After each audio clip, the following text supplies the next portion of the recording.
Hello and welcome.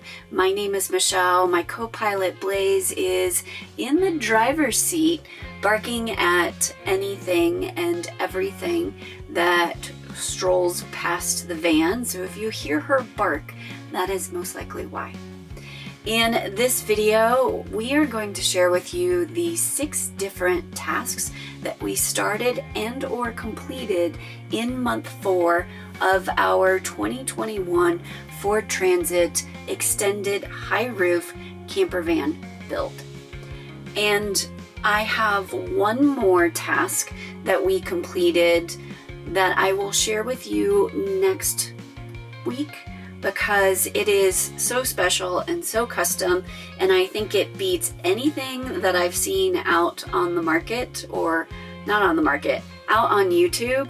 Especially when we were doing our research, what my dad came up with was by far the best option, and I'm going to share that with you next week, so please tune in back then. And if you haven't already, please like and subscribe and share this video, and let me know down in the comments any questions or thoughts that you have about the build so far.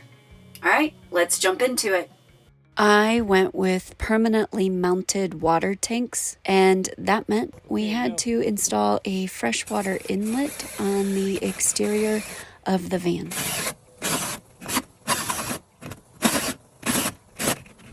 Are you having fun yet? No.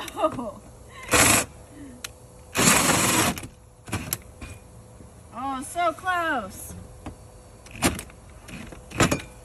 Don't scratch your van up.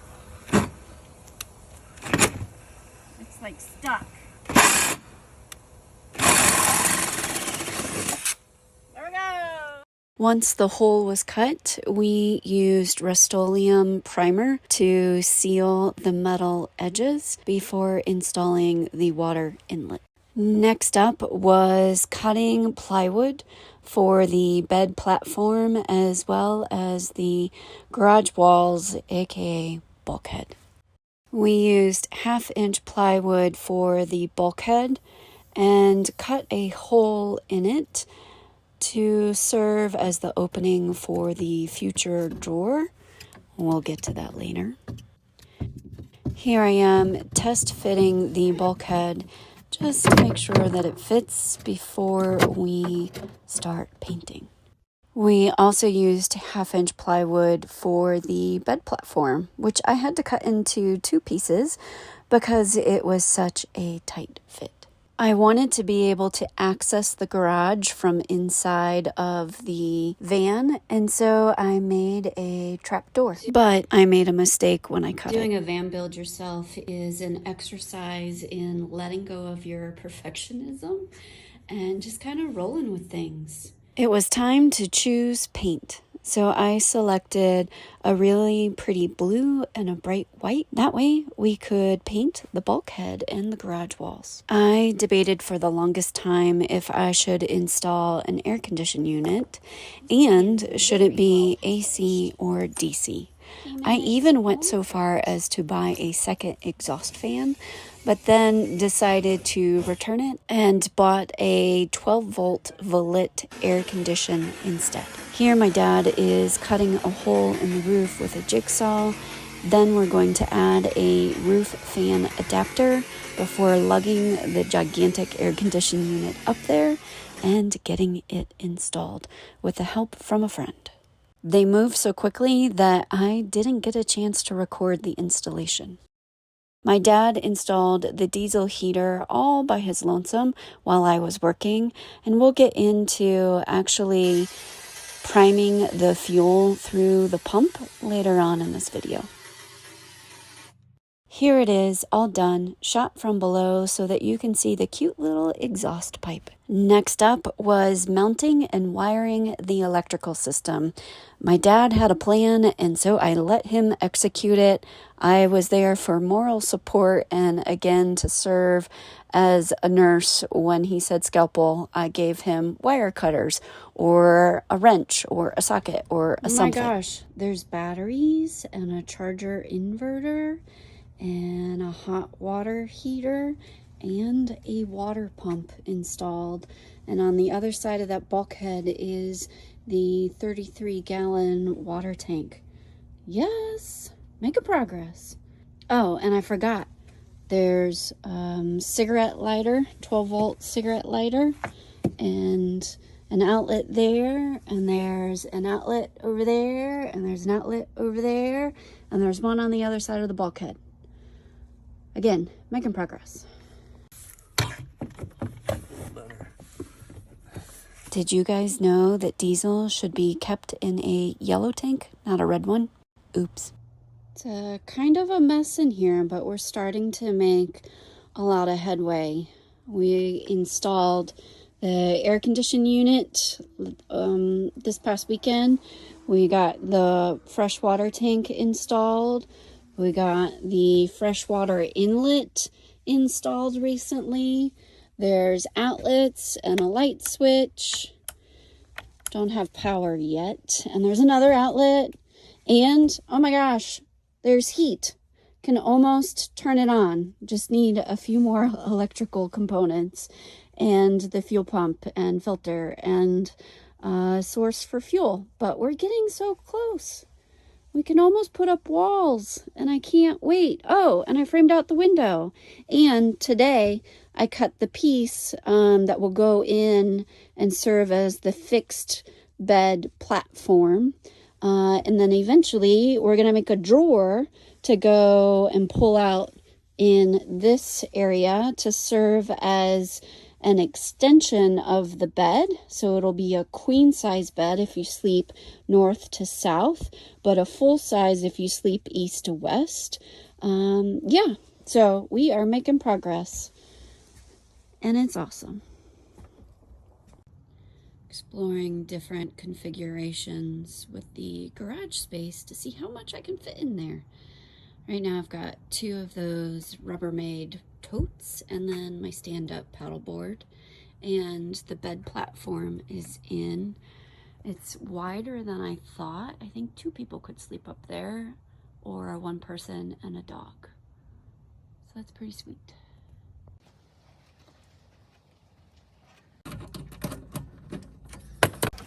It's a party in the garage while Dad wires.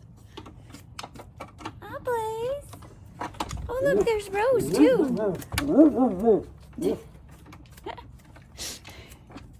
And it's time to prime the fuel pump. We finally get to see if this puppy works. All right, we're starting the air heater. Diesel heater. Diesel heater. The initial startup. Do it. Ready? Holding.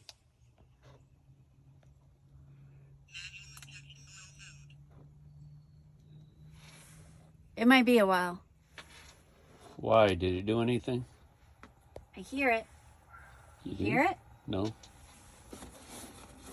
It's blowing. The fuel pump is pumping. See it in there? Initial startup. Not hot yet. We're waiting for heat. You have to look for fuel in that line there. Right here. Do you see any? Nope, not yet.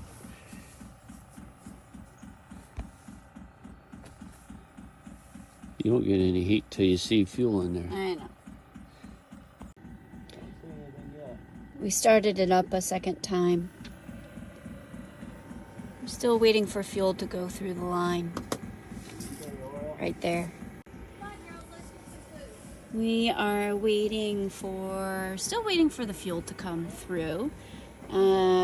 This is the 6th try. I don't know why all these airlines Oh my gosh, we finally have heat.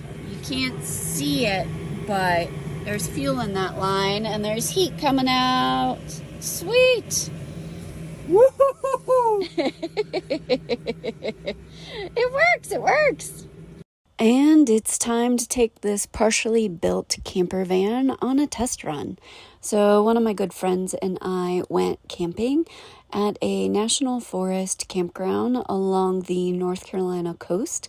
There's a trail within walking distance. So we got a 4-mile hike in with the pups and got to make dinner outside, sit by the campfire, watch the sunset, and it was a perfect way to break in this camper. Every week throughout this build process, I'm sharing with you guys what I learned. This week is no different. I have two things that I learned. The first is that you should install everything on the roof in one go. That way you get to cut all the holes, get to get everything installed. You clean up before you insulate, before you run wires, and it's just easier, more efficient use of your time, less nerve-wracking because you're not worried about cutting through the wire that runs to your air conditioning unit. So yeah, I learned that, and I'm here to share it with you. Going into this van build, I gave myself a little pep talk, and that was that I knew I was going to get frustrated. I knew I was going to lose my patience. I knew everything was going to take longer than I anticipated. I knew it was going to cost more than I budgeted. And I knew that it was not going to be perfect.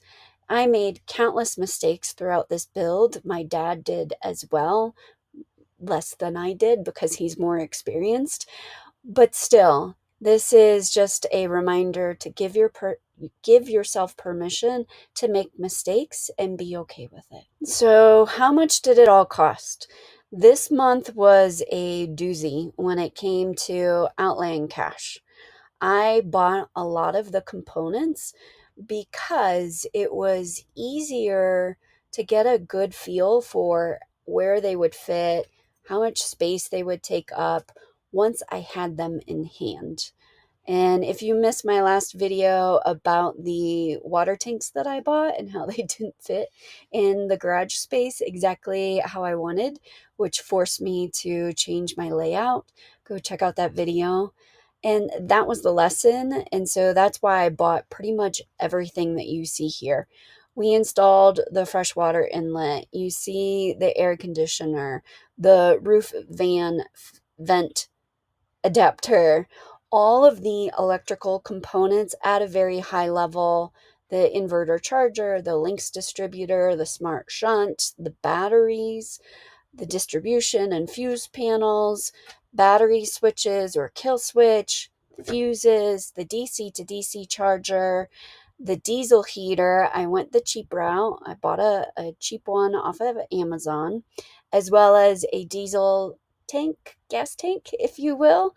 The hot water heater, the water pump, the accumulator, some plywood, screw, and hole saws because we didn't have the right size.